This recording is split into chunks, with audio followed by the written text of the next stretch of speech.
Hey team, it's Golden for 5 on the floor on the 5 Reasons YouTube channel here at the arena where the Miami Heat lose 103-95 to the Los Angeles Clippers. 25 points for Kawhi Leonard. They've been one of the best teams in the league over the past couple of months. And although they didn't shoot the ball particularly well at times, particularly Paul George, they had enough at the end. Big 4-point play by James Harden. And honestly, Jimmy Butler just took too long to get going. He ended up with 21 points, had a couple of plays late, but by then they were out of it.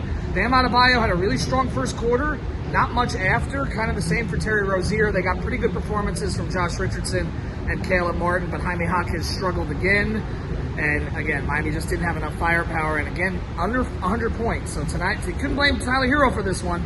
No Tyler Hero, no Duncan Robinson. Miami played good defense, but Alex, they just couldn't score enough against a team that honestly looks like they could be a championship contender this year. Yeah, the Clippers have really put it together, and just like seeing all those guys lined up together on the court is particularly like scary, man. And we were talking about it during the game.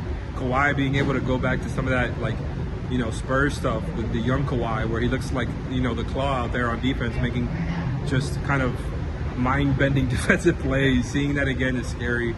And really, I thought the difference today was the three-point shooting. Like, I thought Tyler and Duncan were missed a lot in that aspect, and they really could have used either one of them in this game. Like, it's one thing to miss one, but missing both to me was a lot to overcome, and especially against a team that's already so explosive offensively. And they went to zone for so much of the game, and I thought they did a really good job. Like, these guys have looked really good recently in the zone, and you know, there was times where they mixed up and switched out of it and went back to man, especially there towards the end. But ultimately, they I think they kind of figured it out, and really Harden and Kawhi got going there, and those Harden 4-point plays were absolute daggers. But before the game, I told Brady, like, I feel like this is one of those games where you got to grind it down. Like, you're not going to be able to outpace them from a scoring standpoint, and I felt like it was kind of on track for that throughout the whole game. It was a defensive battle. I thought the Heat really defended well, and ultimately they just kind of ran out of firepower there towards the end. The offense just seems like the thing to me. As you mentioned, the defense, you know, they had the zone moments, they had moments throughout where I thought they had good rotations. But even when the defense starts to have those moments, they don't just click at the same time, the offense and the defense. And I look at a game like this, and it's like, yeah, you mentioned the shooting. They need Tyler or Duncan to kind of provide that. But if you don't have the shooting and you cannot rely on that, you got to go to your two best players. And it just feels like in a game like this, when it's kind of the hype around the game, a really good team in town, your two best players just have to be better. They just have to be better offensively. And the only way you're going to create good looks from three when you don't have Tyler Duncan is if Jimmy and Bam are consistently putting pressure on the paint, putting pressure on the defense.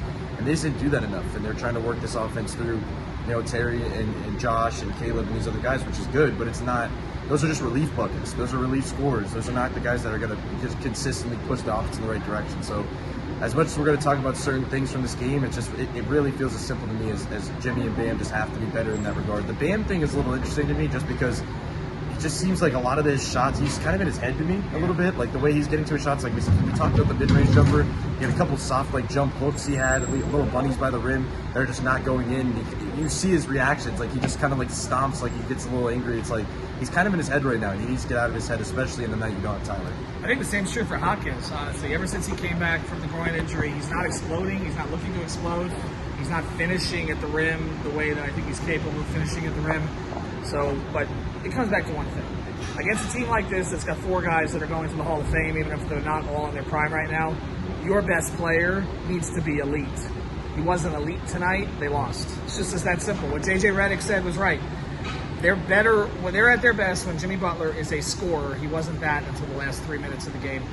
They need more from him, obviously, if they're going to be able to beat teams like this. And they need to get these next 2, Orlando and San Antonio. Because you look at the rest of the schedule over the rest of February, there are not a lot of wins on there. They need to beat Orlando because they're competing with them, and they need to beat San Antonio this week. For Alex Toledo and Brady Hawk, I'm Ethan Skolnick.